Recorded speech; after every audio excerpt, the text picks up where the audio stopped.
guess it was a big win for us because the final score was not indicative of the game, as we all know. We got that 11, 12-point lead, and we just couldn't build on it, and that's credit to them.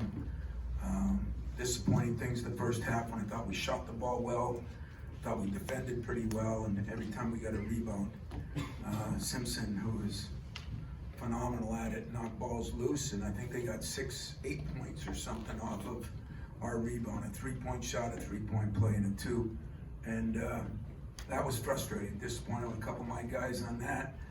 But second half, we had that lead, 67-51, and I think Juwan and I, neither one were happy with some things, and I probably semi-deserved it. I don't think I totally did, but it wasn't for going out of the box. It was for just explaining that I didn't like the call, didn't like the way I explained it. So it was probably justified, and that hurt us. It was a 4-point thing, so that hurt us. But Cassius was unbelievable. I mean, his focus since he's come back, it's not all there yet. My trainer was worried before the game. We still spend a lot of time with him trying to make sure that these big games, big moments when your families are all here, those are times that he struggles, and either you go one of two ways, and thank God he went the one way. And Xavier Tillman is getting better and better and better and better. I think he's improving a lot like Draymond Green did his junior year. He's taking strides, and he's getting more comfortable with the ball. He's being more aggressive, getting to the foul line 14 times. Shooting the 3 a little better. That one was in and out. He would have been 2 for 3. And I thought, those two guys, of course, were very efficient. And then Aaron Henry, we just couldn't, got in foul trouble, and that created some problems. But everybody did something. Gabe hit some shots. I was really happy for Rocket Watts to make a couple shots, get his, he's been working hard at it while we had this break. And I told him at the end, I said, it's kind of funny how things work out when you work on them. But as far as Michigan goes, we wanted to take away their threes, and that's why, a little bit like Purdue that time, give Teskey credit. He went to work on us early in there. Again, I didn't like the way we covered him at times, but we made some adjustments, got a little better in the second half, but we didn't give up the wide open three.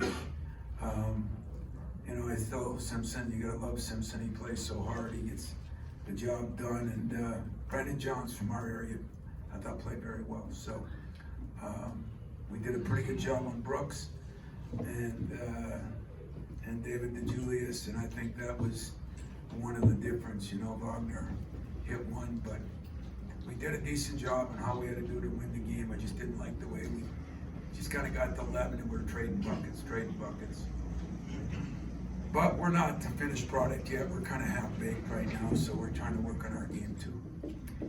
Tom, to your left over here, one of the best crowds, if not the best ever in Breslin history. I mean, phenomenal. Can you please comment on the crowd? Yeah, that a couple of times when they really got going, and then we gave up a player, I think they would have raised the roof. Even I was sitting there saying, wow, and that was during the game. Can't thank the people enough. It's been a phenomenal holiday. And then getting our youthful Izzo back and having them with the energy that maybe the old people had was great. So can't say enough about the crowd. Jared Jackson's mom and dad were here, and even they commented on it after. It was just kind of a fun thing to see and do, and I was appreciative of it. Can you reflect on legacy for a second? 4-game winning streak against Michigan. What does that mean personally and for the program? Well, I don't know personally it means anything. I've been beaten 5 in a row. I've won probably more than, I don't know, it's 4 in a row, the most have won, I don't know. But it's, the one thing I'm learning about these phones, in this Twitter generation, I don't think anybody cares about what happened years past like you used to. And that's what I reminded my guys of. I want to make sure, because we won 3 last year, we kept the chip on our shoulder. And I thought in the Duke game, maybe we didn't keep the chip on our shoulder. So, that's how you grow as the season goes on. You learn from your mistakes and you try to make adjustments to do some things. But, as I said, I've been on both sides of this thing, and I do think that a rivalry's been established 6-7 years ago, where it is a consistent rivalry where both teams are going to compete. I mean, the final score was not even close to the game, I'll give us a 10-point win, not a 20-point win. So the final score is irrelevant in the game. The only good thing about it is it was nice to see Rocket hit some shots, because that's part of the things we're working on, But Juwan has done a good job, done a great job there, and he will do a good job, and we're not going anywhere. We're not going anywhere. It seems like we're always mentioning Cassius and some of the remarkable things that he's able to do, but watching him today with a national audience looking on, where did you see him, or how did you see him maybe elevate his game in a way that he hasn't done so far this season? He just looked more aggressive and focused, and in the huddles he was telling guys what to do. I mean, when I say he did a better job defensively, once in a while he got a little tired, but he was even better defensively. And I just felt like, his orchestration in those huddles was something that is a coach's dream. Cash, what do you want to run? What do you think we can run? How do you think they're playing them? And he'd tell X, if you change the angle on this, do that. I think he's proved that, because he was going to get a lot of attention today. And it was one of the greater performances that this building has seen. And I take my hat off to him, I really do. Until tomorrow, I'll be back to dog eat dog. Tom, obviously, Cassius has had, some physical things he's had to get through, but emotionally over the last couple of months, knowing what he's been through, what's it like to see a performance like that from him today? Well, I saw his mom and dad. They were up in our offices before the game, and it's still hard to ever say, what you want to say. My trainer was really concerned before the game. He started working on him. That knee is still something he gets worked on all the time, and I was a little concerned about it. So the neat thing is, I think we're getting better connected as a group to staff. I'll ask Xavier, how's Cash, and so it gives me a moment to maybe call him at night, or check up on him, or say something to him before the game, or bump him in the huddle and walk out with him. And it's really helped me become a better coach.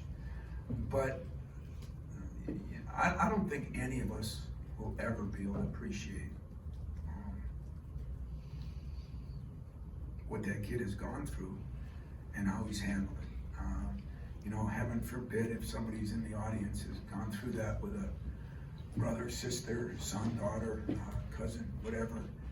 It gives you some idea, but I think usually until it happens to you, I can't express that to him. I just can be there to help. But what I constantly watch for every day is, when is it a bad day? When is it a bad day? Because there'll be some bad days. And I told him that him and I got to work through the bad days. The good days, he just do what he did today. He don't need me. Tom, all the way to your left in the back. You did say you were worried about him before this game, so I'm sure that's going to be the same sentiment as the season goes on. But how was he able to get through and do what he did today emotionally? A good thing to ask him. I just know that you go through Christmas and New Year's, and Christmas and New Year's is about family, resolutions, goal setting. That's what you do at Christmas, and that's what you do at New Year's, I should say. And that family was always together. And so, you look up in the stands and they just void somebody, and I know he does that a lot. And I think his mother's getting stronger, and that's helped him a lot. But I felt so good for them. I really did, because he did it with efficiency and he did it with class. He's a lot classier. He wouldn't have got a technical, so he's a lot better than I am. Tom, I know you've talked about it before, the evolution of the rivalry now with